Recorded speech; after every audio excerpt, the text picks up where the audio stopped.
श्री क्षेत्र वलखेड येथे चैत्र शुद्ध पौर्णिमा गुरुवार दिनांक 2 एप्रिल 2024 रोजी सकाळी सूर्योदय समयी 6:55 हनुमान जन्मोत्सव साजरा करण्यात आला।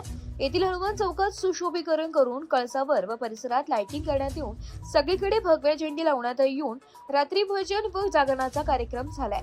तसेच चैत्र शुद्ध पौर्णिमेला गुरुवार दिनांक 2 एप्रिल रोजी सकाळी सूर्योदय समयी 4:55 च्या दरम्यान जन्मोत्सव होऊन सकाळी 7:30 ते 9 पर्यंत रुद्राभिषेक करण्यात आला। 9 ते 10 वाजता हरिभक्तपरायण डॉक्टर किरण महाराज वाटेरे नाशिक रोड यांचे हनुमान जन्मावर प्रवचन झालंय। त्यानंतर महाप्रसादाचे वाटप करण्यात आलंय। या सोहळ्याचा उत्सवाचा ग्रामस्थ व परिसरातील भाविक भक्तांनी बहुसंख्येने उपस्थित राहून लाभ घेतलाय।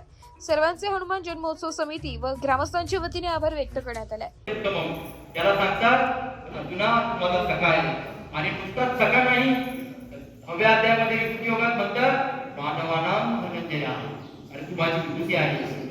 कारण ज्याच्या श्वासातून कृष्ण नाम निघतं असा जर कोणी असेल तर तो अर्जुन। म्हणून सत्य भक्ती ज्यावेळेस डोळ्यासमोर येते त्यावेळेस अर्जुनाचं नाव येतं आणि ज्यावेळेस दास्य भक्ती डोळ्यासमोर येते त्यावेळेस हनुमंताचं नाव येतं। बघा विश्वामध्ये कुठे जा मला प्रभू रामचंद्रांच्या मंदिरामध्ये हनुमंत नाही असं कुठेही दिसत नाही। असं एकही मंदिर नाही की तिथे प्रभू रामचंद्र आहे पण हनुमंत नाही।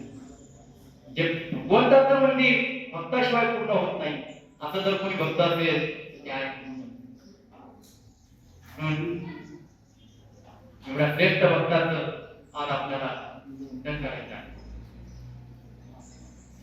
हनुमंताच्या बद्दल एक परामर्श ज्यावेळेस पाण्यामध्ये समुद्रात दगड टाकत होते ते टाकत असताना रामाचं नाव घेतलं ते तरायचं त्यावेळेस। एस मराठी न्यूज साठी तालुका प्रतिनिधी नारायण राजगुरू वलखेड।